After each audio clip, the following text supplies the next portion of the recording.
Brazilian Jiu Jitsu, Day 5, March 31st, 2021. So, we did De La Hiva, and we learned how to counter the De La Hiva when someone gets the setup on you. And that was pretty much just pushing their legs down around their ankles and collapsing onto them and sliding your knee across and getting past them. It didn't seem like a very obvious counter until I was instructed about it, so I'm glad I have that in my system now so I can be able to know what to do if someone goes for De La Hiva. Although I suspect people, when they go for De La Hiva, they go quickly and try to sweep you right away, of course not letting you try to figure out the problem. So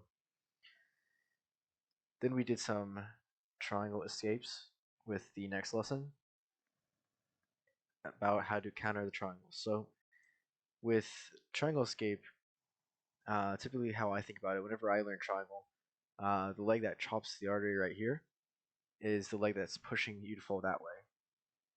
So what you have to do is you have to lean your body weight this way and get that leg's knee onto the ground, followed by the elbow onto like your defender's elbow onto the ground and next to their hip, and kind of like in the pocket of their hip on the mat though.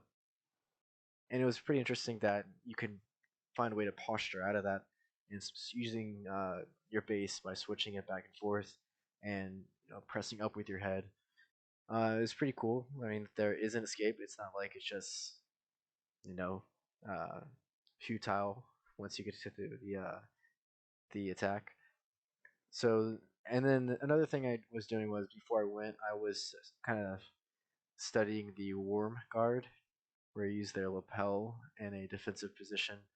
This was coined by Cornelius, and I thought like no way you can actually get this set up that easily.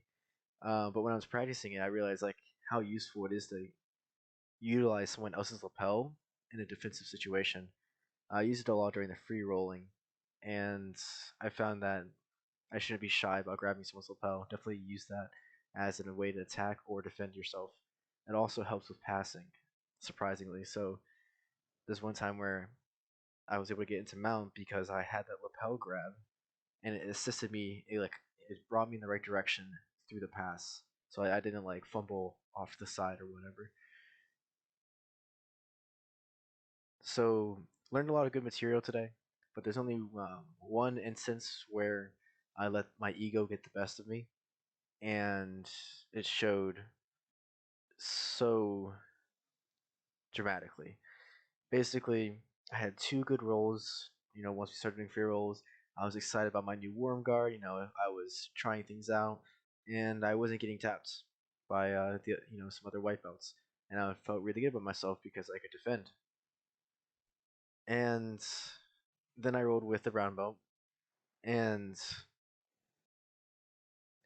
in my perspective of how instructors should kind of roll with their students is to try to mitigate risk of injury. So whenever I roll with higher belts, I trust them implicitly because I believe they've earned that belt because they are trusted to roll with the students.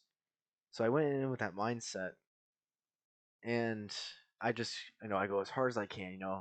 Obviously I'm not trying to smash him. I'm not elbowing him in the face, but I'm just giving 100% effort because I want to prove that I've like improved or like I've done so much better now. And that's just the wrong attitude to roll with because when I thought I had a pass, when I was passing into side mount, I got my bicep stuck into a bicep slicer. And I didn't realize it until it was way too late and I had to tap verbally. And the pain was just so awful. It was such a tight bicep slicer. But I'm assuming he's rolling at that speed because he sees that I'm rolling at that speed and that I'm the one initiating that and I want to prove myself. So he's got to keep me at a humbled level. Of course, I didn't realize this as soon as it happened. Um, I didn't understand his perspective with it until after, and then we discussed it. But I remember feeling so shocked because in my perspective and my ego, I was thinking he betrayed the trust I instilled in him. How could he do that? And I mean, that's just tough love. he's not going to coddle me. He's going to give me that tough love and just show me that, hey, you still got a lot to learn.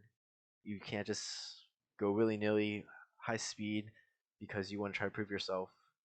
I'm and at the end of the day, I learned a lot. I learned a lot about my own ego. I learned a lot about technique. I got a good day of training in. If I didn't realize this, it would have been a worse attitude for next rolling session. So I'm glad I was able to catch myself and recognize my ego. And I felt so bad about how I acted right after it happened. I said, I'm good, because you keep on rolling until the timer's up. And I started walking off, and he was saying something, so I don't want to just walk off when someone's saying something.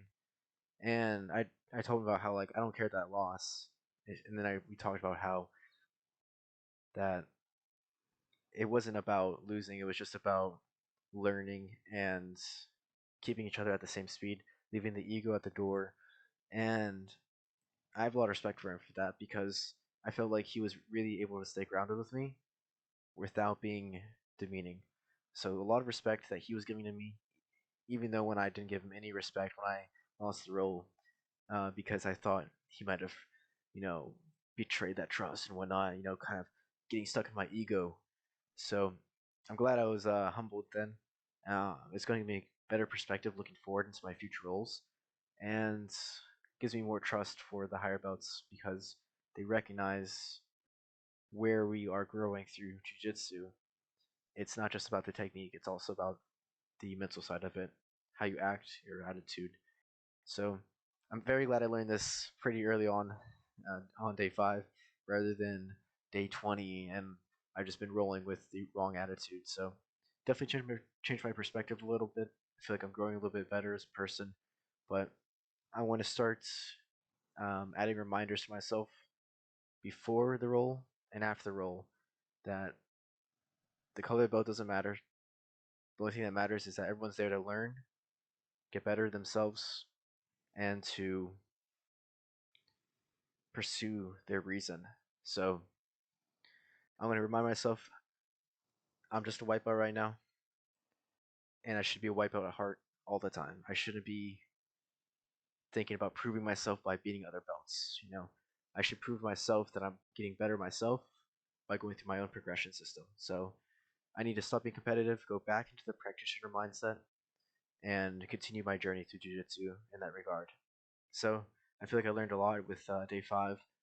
Um, Excited for day 6 Friday. So it's going to be a lot to go through.